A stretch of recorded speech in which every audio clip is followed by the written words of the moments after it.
Okay. So now इस video में हम बात करेंगे JSP के बारे में, ठीक है। तो JSP के बारे में हमने थोड़ा बहुत देखा, स्क्रिप्टलेट कैसे वहाँ पर हम जावा कोड लिख सकते हैं और प्लस HTML कोड भी जो मार्कअप है HTML मार्कअप भी लिख सकते हैं, ठीक है। तो हम जावा कोड क्यों लिख रहे हैं? क्योंकि बीच बीच में हमें लॉजिक की ज़रूरत है। जैसे कि लिस्ट है तो लिस्ट के आइटम्स हमको क्रिएट करना है, कितने बार टेबल की रो क्रिएट करना है, ठीक है।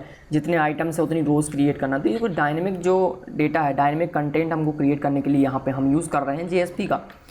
अब यहाँ पर JSP में हमें कुछ ऑब्जेक्ट्स की ज़रूरत हो सकती है, जैसे कि रिक्वेस्ट ऑब्जेक्ट, रिस्पॉन्स ऑब्जेक्ट, ठीक है। मान लीजिए आपको पेज में राइट करना है तो जो प्रिंट राइटर का राइटर ऑब्जेक्ट था उसको हम बोलते हैं आउट, ये ऑब्जेक्ट। इसके बाद एक एप्लीकेशन जो कि हम देखा था सेशन कंटेक्स्ट, तो वो मैं रिक्वेस्ट से भी कंटेक्स्ट को एक्सेस कर सकता हूँ।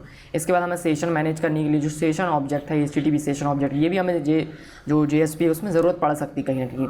तो इस तरीके से इन ऑब्जेक्ट की ज़रूरत है कहीं ना कहीं, इसलिए हमारे पास JSP में अवेलेबल है टोटल 9 इम्प्लिसिट ऑब्जेक्ट्स, ठीक है।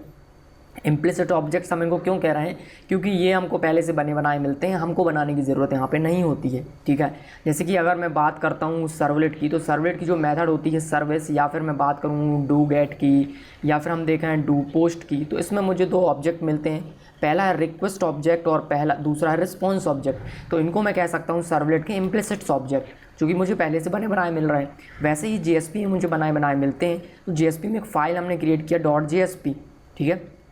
तो .jsp एक एम्प्टी फाइल है, उसमें मुझे दिख ही नहीं रहा है कहाँ पे है, तो ये मुझे नहीं दिख रहा, लेकिन वो है वहाँ पे, ठीक है। तो वो मैंने आपको बताया था, जो JSP का ट्रांसलेशन होता है, ठीक है।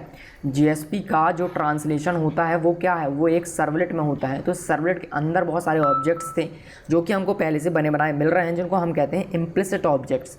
तो वो इम्प्लिसिट ऑब्जेक्ट्स हैं टोटल 9।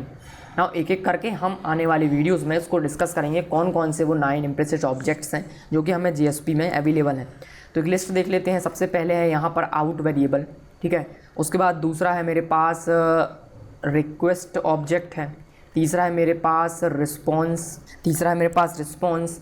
इसके बाद है चौथा कन्फिग, ठीक है। कन्फिग क्या है? हर एक सर्वलेट का एक ऑब्जेक्ट होता है, हर एक सर्वलेट का। मैंने आपको बताया हमारा ये एप्लीकेशन है, तो इस एप्लीकेशन में बहुत सारे सर्वलेट्स हैं। अब इस एप्लीकेशन की जो कॉन्फ़िगरेशन है उसके लिए एक ऑब्जेक्ट है जिसको हम बोलते हैं कॉन्टेक्स्ट ऑब्जेक्ट। हर एक सर्वलेट का एक ऑब्जेक्ट जिसको हम कहते हैं कन्फिग ऑब्जेक्ट।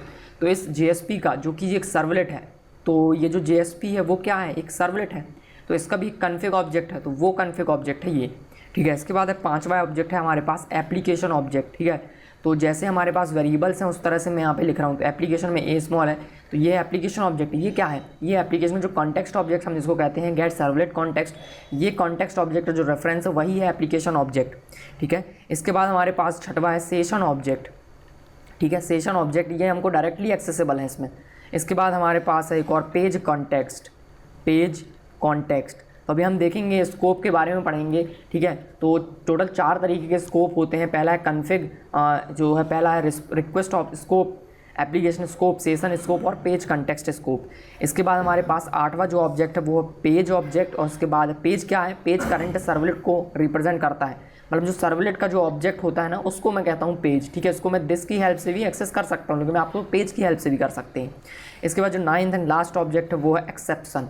तो अगर आपके JSP में कोई एक्सेप्शन आ जाता है तभी हमको एक्सेप्शन ऑब्जेक्ट यहाँ पे मिलता है, ठीक है। तो अभी थ्योरेटिकली उतनी खास चीज़ें आपको समझ में नहीं आई होंगी, तो उसको हम डिटेल में देखेंगे आगे, ठीक है। कोड में इम्प्लीमेंट करेंगे।